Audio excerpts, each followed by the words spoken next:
Hey, good morning, everybody. Jeff Slakey and Spencer Hughes here on the Daybreak Show. On the phone line, Mason County Sheriff Casey Salisbury. Also, Dave Windom from the county. He's been our health director, moving us through coronavirus and COVID-19. Morning, guys. Good morning. Good morning. Good news as the county was approved into phase 2. And so let's just kind of talk about what that means and what you guys are looking at now moving forward. First thing I find interesting is that phase 2 is reopening and a lot of folks are excited. But for all the folks that are excited, there may be business owners who are still unsure about regulations and guidelines and their own personal level of comfortability. They don't have to necessarily open if they're not ready. Is that correct? Yeah, that's right. And in fact, some guidance came out. Actually, some emergency regulations came out from the governor's office that said if you can't meet the guidelines, that there's penalties involved. So he came out with a little more enforcement this week. And some businesses are taking that very seriously and saying, you know what, I just can't meet the guidelines as they're laid out right now. So they're choosing not to open. Others are moving forward and working within those guidelines and doing some creative things that are great. And so it's really up to the business. When it comes to folks getting in touch with you, do you have to go in and look at the business before it opens, or is there a state official that will come in, or do you open and then if somebody comes in after and they see that maybe they're not following the guidelines, there's problems?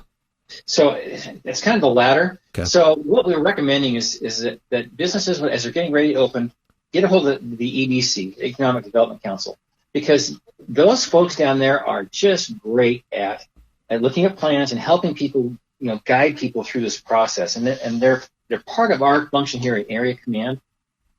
They're an integral part of our function. So they can look at plans and help you, work your way through what the requirements are. So the last part of that is if people are open and they're not complying, then L&I can step in, and it's a $10,000 fine for not adhering to the governor's guidelines. So that's certainly a disincentive. Yeah, wow. And already with businesses struggling over the last 2 months, I'm sure a lot of folks are really dotting those I's and crossing those T's. I've seen some, as you mentioned, some interesting ways that businesses have looked to reopen. Are there one in particular, I don't have to name names or anything like this, but one restaurant I saw, they had almost clear shower curtains in between each of the tables. Is that part of a specific guideline, or is that part of the people need to have a barrier between groups? So the way the guideline was written is that you have to have at least 6 feet between, so they were talking about 50% capacity, unless you have a physical barrier. So they got creative and put these shower curtains in, and it kind of meets the guidelines of having a physical barrier. So it was a very creative solution.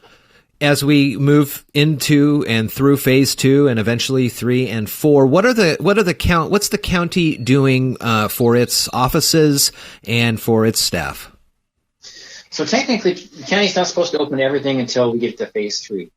But what the county's been doing for the last month and a half is installing sneeze guards at all the public-facing counters. Some folks are still working from home.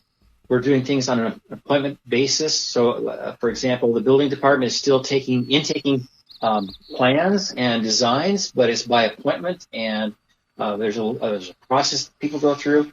We're looking to do as much as we can electronically. So, and I'll refer to the building. We're doing things virtually, so electronic inspections and electronic plan review. So, in some ways, it's kind of kicked us up into the 21st century here, and courts are going to be reopening. Everything's going to be reopening, but with those social distancing and masks, all that will be incorporated. How much longer do you guys anticipate your you guys meet oftentimes, many times during the week? Is that going to continue through phase 4, through the rest of the year as needed, or? Well, Jeff, it's interesting you asked that. This morning in our area command meeting, most of the people that are involved in the emergency services and things involved in emergency planning are here. the other thing that we discussed this morning moving forward is that we're coming up on a fire season. And as you know, that has been quite a problem in the past. And so most of the people that participate in that are here already, and we're already thinking about some guidelines and some ways to transition into covering that too, and how we're going to have to do both this year. And we're already in the planning stages for that as we started discussions on that this morning. Well, I know it was last year or 2 fire seasons ago, we held a great county-wide 3 different forums about wildfire. And so I'm sure seeing how 2020 is going, heaven forbid, but we'll be hopefully ready to fight those fires, both in the parks, the national parks, and here in the county. So it sounds like things are moving forward good through phase 2. Have you had any further? Well, I guess the next question is, what are you guys going to be needing to look at and in moving to phase 3 or staying at phase 2? Is it, I think I read that there was, if a case popped up, you have a certain amount of a time window to get the information out there. What are some of the other things? So we're tracking the number of cases. We're tracking, the types of cases.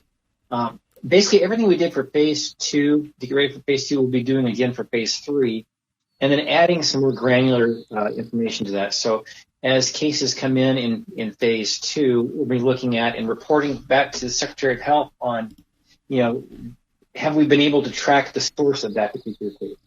And we're doing that. I've been so pleased with our crew that we have, our team that we work with. When we get a case notification, typically we are done with that in 12 hours. We've done the contact tracing, and we're pretty good to go. Always within 24 hours, we're done. So we're meeting those state criteria, and now it's just kind of monitoring how phase 2 is going, and then looking at the new criteria that will come out for phase 3. Is everyone in the group comfortable or as comfortable as they can be moving forward into phase 2? You guys have put a lot of legwork in, and you see these numbers and the data. You think that the county and the citizens are ready to move forward and do what they need to do to help get to phase 3? Jeff, I'll let Dave put a conclusion on this, but I think as far as the planning stages, we're as ready as we can be. But I think one of the challenges that I really appreciate Dave's work on this is that it seems as though we get into the planning stages and we're following what we're being asked to follow, but sometimes the goalpost moves on us, and we'll get a new requirement or a new suggestion, or however you want to put it, from the state that we need to be moving to, and then we have to maybe move the operation a little bit and go towards a different goal.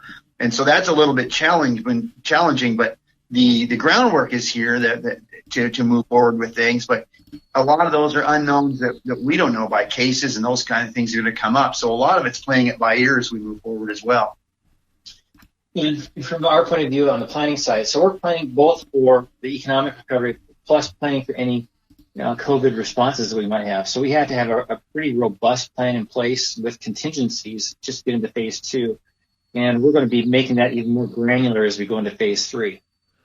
Well, it's glad to know that we got great professionals like you guys meeting constantly, talking about this with county leaders and all up and down county government there. So Dave Windom and Casey Salisbury on the phone line this morning. Good to talk with you guys and catch up and find out where we are. And we look forward to hearing more positive news coming out of Mason County. Thank you, Jeff. Thanks, guys.